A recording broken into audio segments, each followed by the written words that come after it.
Hello, welcome to the Rich and Simple Living. I'm Maria, and if you're new here, our videos, vlogs are mainly about homeschooling, homesteading and home life type of things. Bit of all sorts really. Today, I presume it'll be sort of home life kind of stuff we're doing, because I'm going to be using the bread maker. And what I want to do, I want to make a French loaf. Now, last time I used it, I made a normal basic loaf, and I found a recipe in my recipe book for French bread. And I thought, oh, what's the difference? Because it's using the same ingredients. And I thought, what's the difference then between a French loaf and a normal basic loaf? Well, looking at it, at the ingredients are less, other than the flour, all the ingredients are a bit less. And so I Googled it. I thought, let's find out why then. So I Googled it, and all it said basically is a French loaf has a crustier crust and a softer centre. So I thought, oh, we'll give that a go then and see what that's like. Because I thought, well, I'll bring you along with me and we'll have a go at all these different things that I can find to do in my bread maker, and you can see whether you like them, you know, whether you want to give it a go or not. So yeah, I thought we'll do that first then, and we'll see what it turns out like. So I've got all my ingredients ready. And excuse me, because I've got like a new camera set up today. I'm trying it out for the first time, because like I've said to you before, my kitchen's so small, and when I've got a tripod on the side as well, I've got to be careful I don't knock it over. Well, today I've got one that's on the stand, and it's got a light attached, so hopefully I can get a bit more light, but I don't know how I'm going to get on with it. I'm not a technical person. I get everybody to do all the technicality bits for me. So anyway, we'll get on with doing the French bread, and we'll see what that turns out like. So first of all, it says that we need, I'm going to do the large one, because in my book it's got for small and for large. I'm going to do the large one, 2 pounds in size. So it starts off with needing 1 1/4 teaspoon of fast action yeast. So I've got my yeast ready. I'm going to put you down. I've showed you this before. It's got the measuring thing, tablespoon on one side and teaspoon on the other. It does make it a lot easier. So I'm going to bring you down, and you can see what I'm actually doing. So I'm just going to meddle with it a bit, and hopefully you can see. Can you see that? You don't need to look at me, just see what I'm doing. If I can open the yeast. That's it. I cut the end of it and then sealed it back too, and it's that tight.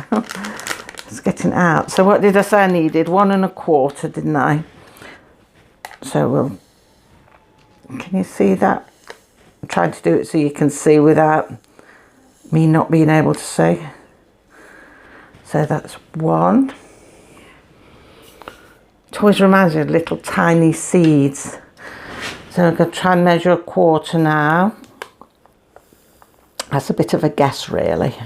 I'll give that a tap and we can see. Maybe a little fraction more perhaps. Sort of have to guess where 1/4 is. What do you think? Would you say that's about 1/4? I think so, roughly. We'll go with it anyway and we'll see. So I'll fold that up. One thing about the yeast, it lasts ages and ages. And I bought a box of sachets from Tesco. And look how many sachets are in there. I mean, it's going to last ages. So that's pretty good value for money.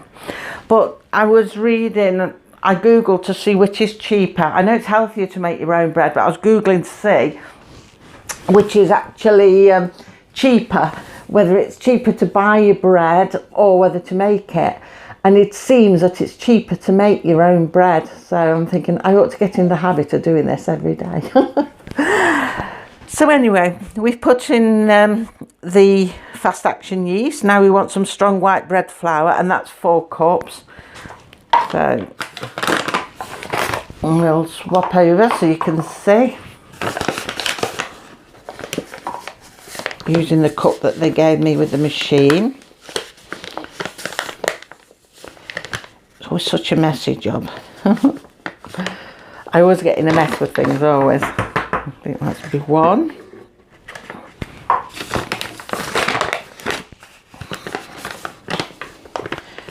Whoops. See what I mean? We've got more on the side than we have in there.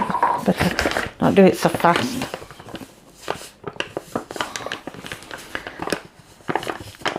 I'll have to restock on flour today, I think.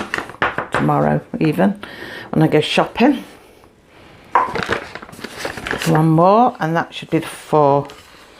Now I have forgotten to tell you what bread maker I've got. I don't think I told you. It's a Morphy Richards bread maker. It's really good. I'm getting on with it really well. Whoops. Wish I could say that about the measuring.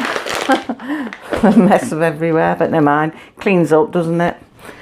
So that's the strong white bread flour. Then it says sunflower oil, 1.5 tablespoons, but I use olive oil. I don't use any other. So 1.5 tablespoons this. I better double check before I pour it. Yeah, it certainly did. So 1, and then we want half of 1 then. I've been reading about my bread maker machine. Oops, I think that's too much. We can make just the dough in it. So if I want to make pizza or buns, then I can just do the dough in here and then do the rest, you know, in your oven. So I thought, oh, that's quite good.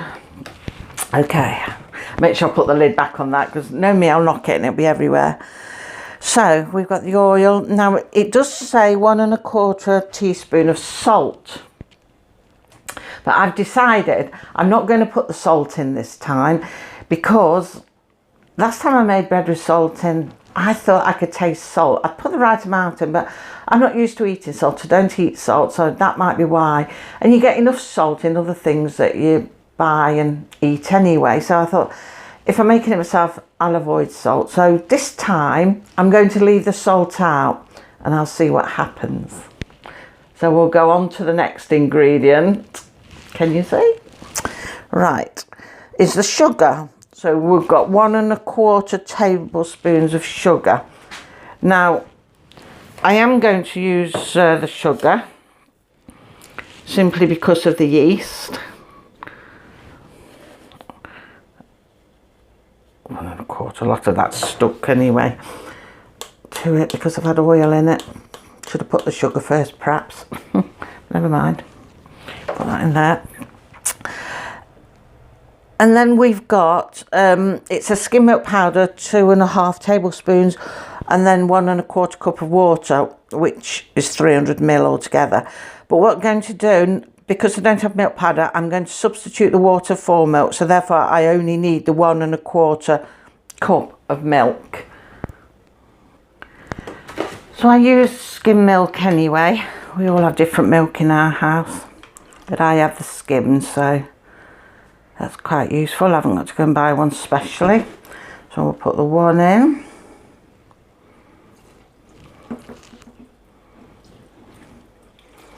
Not sure if you can actually see this. I'm beginning to wonder whether it had been better with the other camera tripod. I can't find where my quarter bit is. Oh, there. I'll find the quarter. Luckily it is all marked out. If you can see it, it's fine. Right, let me just check that's right. Yeah. So that's 1.25 gone in. I think we've done that. Put that in my washing up bowl. I'll just check through that I have got everything in. So I've got in the yeast, strong white flour, the oil. I'm not putting salt in. Putting the sugar and the milk.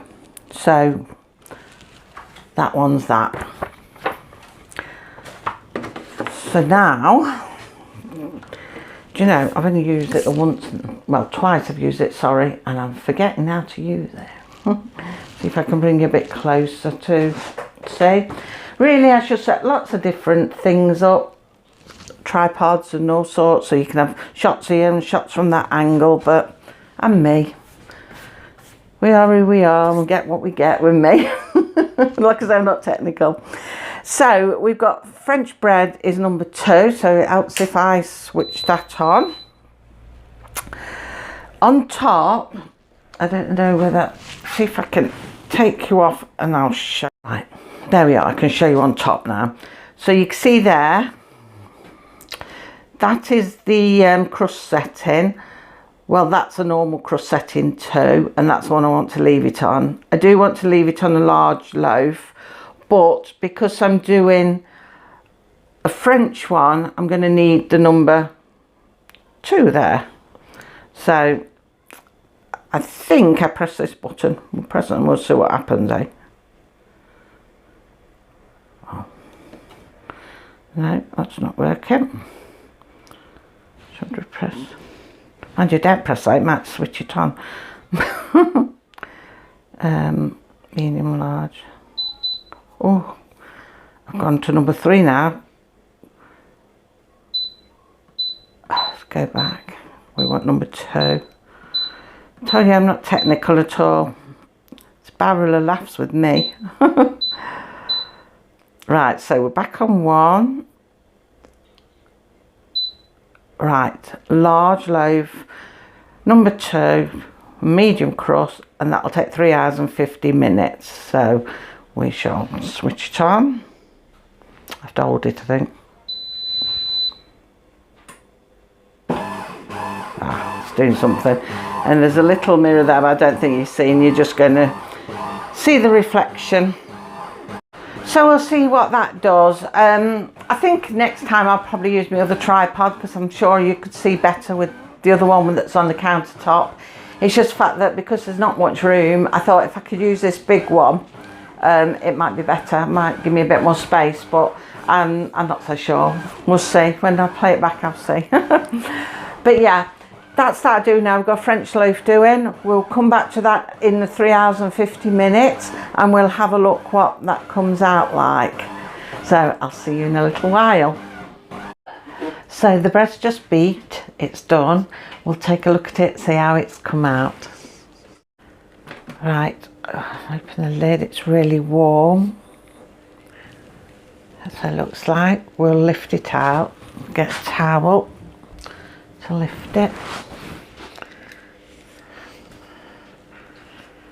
We'll see. Put